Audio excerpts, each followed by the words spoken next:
morning, everyone. My name is Corey Noltner. I am here to discuss the cost advantages of telecommuting. I chose this topic because I feel very strongly that it's important for most companies to offer this and to offer it at a full-time ability, especially with it being the 21st century. It's definitely got some benefits and it's got some cons. Is the principle of working remotely, meaning one can work from home. Meaning employees don't have to commute to work is why it's called telecommuting, or remote access. 1 in 5 workers around the globe remotely work from it. It's much more prevalent in Asia, Latin America, Middle East.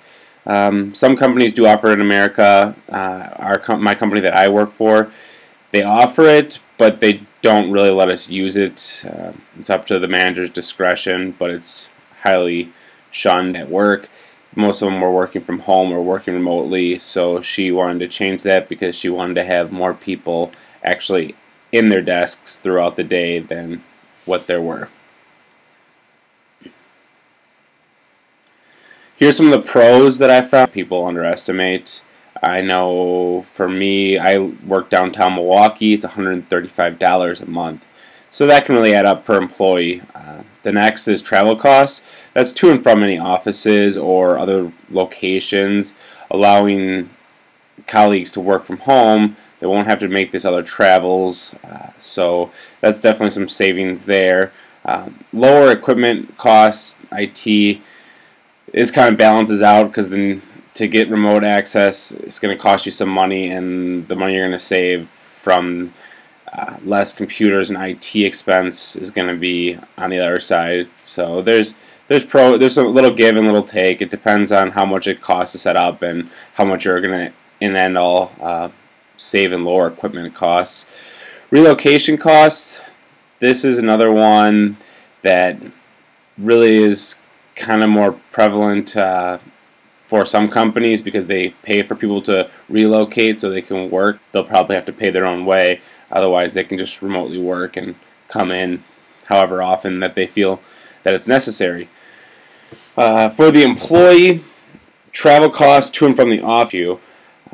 Like I said, I will go into all these a little bit more and explain and give some examples of how much cost there really is on a yearly basis or a monthly basis. So, next is savings in car maintenance and parking fees.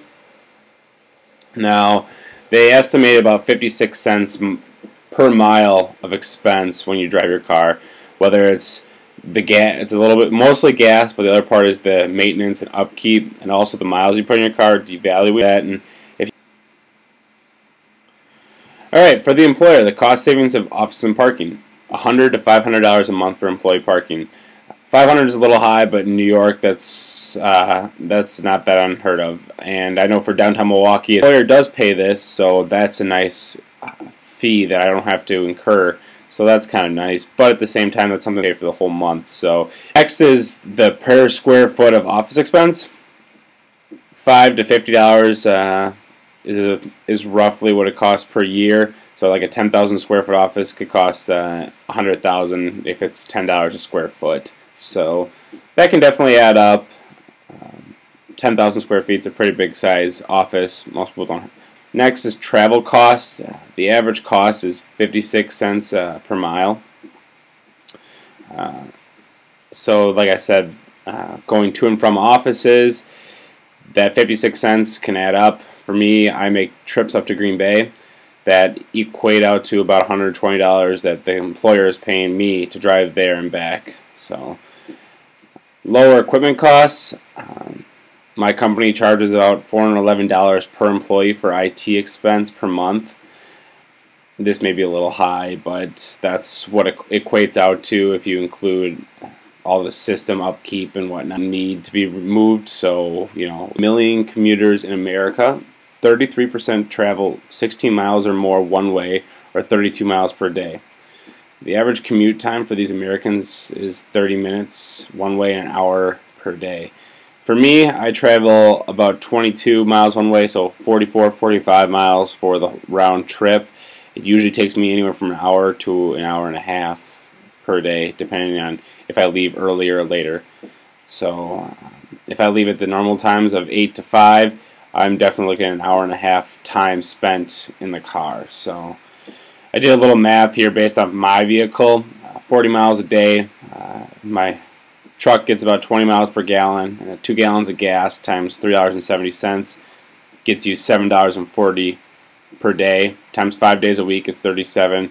I multiply it by 49 weeks because I assume there's at least 3 weeks of vacation that you can reduce, which comes to a total of $1,800, a grand. It'll be cut down to. So that can definitely be a cost saving for the employee that they would appreciate, and it's a good way to keep your employees at least $400, $500 a year on work clothes, whether it's just the regular clothes or whether it's maintaining them, because you do have to get them dry cleaned, or you do have to go get them sewed up, but once you have that outlay and paid off, then you won't have to worry about it going forward. It can range from $2 to $5 million. It can range even higher than that if you're a bigger company. It depends on your size and the amount of IT hours it takes to put this through. The continual maintenance costs $10,000 to $30,000, but you're going to see that with almost any application. Maybe not that high with some, but for this you're going to see a little more because there's going to be some security issues. The increase in IT expense is going to come through there because people are going to be remotely accessing from home, so they'll be connecting to your server, but not from your home location. So telecommuting has been going on for years. So it's not something you have to really worry about, but some people believe that there is a concern there. Next is loss of brainstorming ability. Like they say, 2 minds are better than 1. So meaning you can work from home and you won't be there to spitball, but at the same time you're calling, you're going to be emailing, you're going to be IMing. There's plenty of other options to be able to communicate with people. I don't think this is ever going to be a lack of brainstorming ability. Yes, you might miss a little bit of the social interaction, but at the same time, it wouldn't be outrageous to believe that all brainstorming ability is going to go. So I don't think that's a real big con that you have to worry about. And then loss of productivity. Bosses believe that there's going to be less and less productivity because you're at home and you're not at work, and they can't give you direction. So, and I can understand that, but at the same point, if you've made it through undergrad and graduate programs and you're working in a professional scene, you know how to get your work done. This isn't something new. It's not that you're all of a sudden just figuring out like, oh, I can not work or I can surf the internet. This is something that you don't really have to worry about. So I don't think it's a big thing to concern about, but some people do. Next is my proposal. My proposal is for any company to allow for full-time telecom ability at work. You'll be able to reduce your office space by 50%. You'll be able to reduce your IT expense by 1/3. On top of it, you'll also be able to reduce losing employees. You're going to be able to retain a lot more employees because of the cost advantages for the employees. They don't have to worry about spending gas or whatnot, and it's just a good way to allow for your employees to have a separation from work and home. So there's definitely that, and especially with especially for women when they have kids. I have a couple of coworkers that they telecommute 1 day a week because they do have a kid to take care of, and kindergarten costs are pretty expensive. I should have added that, but just thought of that now. So, and if not, letting people go full-time, I think 2 days a week is definitely an applicable idea that should be considered for most companies.